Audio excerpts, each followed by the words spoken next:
Channel Saraswati commerce academy.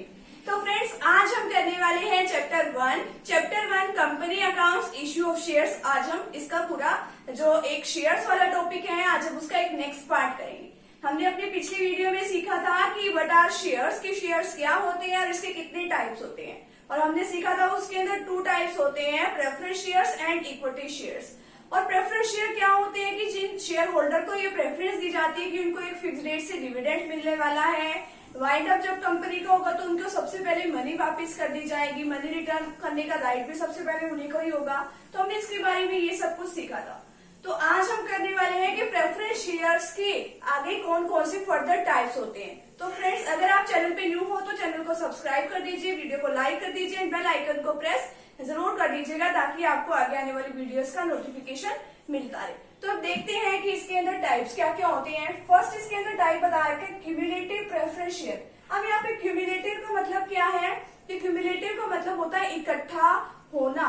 ठीक है, कि इसके अंदर बताया गया कि प्रेफरेंस शेयर होते क्या है कि जिनको एक फिक्स डेट से क्या मिलता है, डिविडेंड मिलता है। ठीक है, प्रेफरेंस शेयर तक की तो बात यहीं तक थी। अब क्यूमुलेटिव कहाँ से आया, तो अगर मान लो किसी साल ऐसा प्रॉफिट होता है कि इनसफिशिएंट प्रॉफिट होता है या किसी भी और कॉज से, यानी किसी भी और फर्दर रीजन से जो प्रॉफिट है वो डिस्ट्रीब्यूट नहीं किया जा रहा है। ठीक है, तो नेक्स्ट ईयर अगर हम इक्विटी शेयर होल्डर को कोई प्रॉफिट डिस्ट्रीब्यूट करने लगे तो फर्स्टली हमें क्या करना पड़ेगा, तो अगर पिछले कई सालों का प्रॉफिट्स अगर प्रेफरेंस शेयर होल्डर को नहीं दिया ना तो सबसे पहले उनको वो देना पड़ेगा। मान लीजिए 31 मार्च 2013 का और 2014 का 31 मार्च को इन दोनों का प्रॉफिट नहीं दिया और नेक्स्ट ईयर आ गया 31 मार्च 2015 और हमें क्या देना है, इक्विटी शेयर का हमें प्रॉफिट यानी कि डिविडेंड देना है। ठीक है, अब डिविडेंड तो देना है तो अब कितना देना पड़ेगा अब प्रेफरेंस शेयर होल्डर को। अब पहले इक्विटी शेयर होल्डर को नहीं डिविडेंड मिलेगा, वो किसको मिलेगा, वो मिलेगा सबसे पहले इनको। तो 31 मार्च 2013 का देखिए, तो 31 मार्च 2013 का 8% की रेट से मान लो दिया जाता है हर साल। ठीक है, और ऐसे ही 31 मार्च 2014 का 8% हो गया और अब बारी आ रही है 2015 की। अब यानी इस साल हमने डिसाइड किया कि अब चलो प्रॉफिट ठीक ठाक है, अब हम डिविडेंड दे देते हैं। ठीक है, ये क्या है, डिविडेंड की रेट है। ठीक है, ये क्या है, डिविडेंड की रेट है। तो 2015 को ओनली 8% नहीं दिया जाएगा प्रॉफिट, ये 8 ये वाला भी दिया जाएगा, 8 ये वाला भी और ये वाला भी, यानी टोटल प्रॉफिट इनको दिया जाएगा 24%। यानी कि इनका प्रॉफिट क्या होता गया, एक्यूमुलेट होता गया, यानी कि इकट्ठा होता गया। और बाद में जब हम इसकी पेमेंट कर देंगे तो नेक्स्ट हम किसकी पेमेंट करेंगे, इक्विटी शेयर होल्डर की डिविडेंड की पेमेंट करेंगे।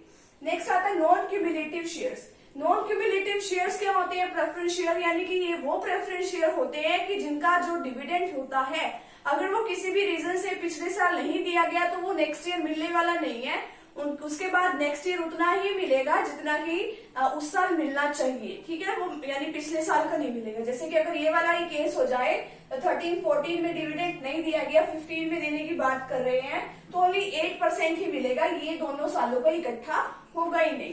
ठीक है, नेक्स्ट है पार्टिसिपेटिंग प्रेफरेंस शेयर, यानी कि जो पार्टिसिपेट कर रहे हैं प्रेफरेंस शेयर। अब कोई ऐसा प्रोग्राम नहीं कि जिसके अंदर वो पार्टिसिपेट करेंगे। पार्टिसिपेशन का मीन है कि यानी कि वो और डिविडेंड, अगर मान लो प्रेफरेंस शेयर होल्डर को सबसे पहले प्रेफरेंस दी जाती है कि इनको एक फिक्स डेट से क्या मिलेगा, डिविडेंड मिलेगा, और फिर किसको डिविडेंड दिया जाता है, फिर वो इक्विटी शेयर होल्डर को वो डिविडेंड जो है वो दिया जाता है। तो फर्स्ट ऑफ ऑल अगर हमने प्रेफरेंस शेयर होल्डर को दे दिया और फिर इक्विटी शेयर होल्डर को दे दिया और बाद में अगर फिर भी कोई ऐसा प्रॉफिट बच गया तो बाद में इन शेयर होल्डर्स को क्या मिलने का राइट होता है, वो जो प्रॉफिट होता है यानी कि वो डिविडेंड मिलने का और एक्स्ट्रा भी मिलने का राइट होता है। इसी तरीके से जैसे ही कंपनी वाइंड अप होती है, सब कुछ हमने डिस्ट्रीब्यूट कर दिया, सभी की पेमेंट कर दी, इक्विटी की भी कर दी, प्रेफरेंस की भी, कैपिटल रिटर्न कर दी, फिर भी एक्स्ट्रा सरप्लस बच गया तो वहां से भी एक्स्ट्रा भी इनको पार्टिसिपेट करने का राइट होता है। नेक्स्ट आता है non participating preference share. Non participating का मतलब है इनको किसी भी तरीके की एक्स्ट्रा मनी में, सरप्लस मनी में पार्टिसिपेट करने का राइट नहीं होता, चाहे एक्स्ट्रा प्रॉफिट क्यों ना पड़े हो, यानी कि इनको ना तो एक्स्ट्रा डिविडेंड मिलता, ना ही जब कंपनी वाइंड अप होती है, ना ही इनको तब एक्स्ट्रा कुछ मिलता। नेक्स्ट है रिडीमेबल प्रेफरेंस शेयर। रिडीमेबल का मतलब है यानी कि मेंबर्स ने पैसे देके शेयर्स खरीदे होते हैं, तो थोड़े सालों के बाद उनको रिडीम कराना होता है। रिडीम कराने का मतलब कंपनी उनका पैसा वापस कर देती है उसके ऊपर, ठीक है। तो ये तो होता है कि रिडीमेबल प्रेफरेंस शेयर की उनको कंपनी जो अपने लाइफ टाइम में उनका पैसा जो है रिटर्न कर देती है। नेक्स्ट है इरिडीमेबल प्रेफरेंस शेयर, यानी कि जो कंपनी है वो अपनी लाइफ टाइम में वो पैसा रिटर्न नहीं करती, बट कंपनीज एक्ट के अकॉर्डिंग क्या बताया है सेक्शन 55 के अंडर कि जो कंपनी है वो 20 इयर्स तक ही ऐसा कर सकती है। 20 इयर्स के बाद उसको हर हालत में पैसा जो है लोगों का वापस करना ही होता है। नेक्स्ट है कन्वर्टेबल प्रेफरेंस शेयर, कि जिनको हम प्रेफरेंस शेयर को थोड़े सालों के बाद इक्विटी शेयर्स में चेंज करा सकते हैं, ठीक है। अब लास्ट है हमारा नॉन कन्वर्टेबल प्रेफरेंस शेयर, यानी कि वो शेयर्स होते हैं कि जिनको हम किसी भी टाइम पे हम उसको चेंज नहीं करा सकते इक्विटी शेयर्स में। वो हमेशा कहाँ पे रहेंगे, वो प्रेफरेंस शेयर ही रहेंगे, उनको आप चेंज नहीं करा सकते। तो ये तो था आज का हमारा topic types of preference share. तो फ्रेंड्स, अगर आप चैनल पे न्यू हो तो चैनल को सब्सक्राइब कर दीजिए, वीडियो को लाइक कर दीजिए। मिलते हैं नेक्स्ट वीडियो के साथ। Thank you very much.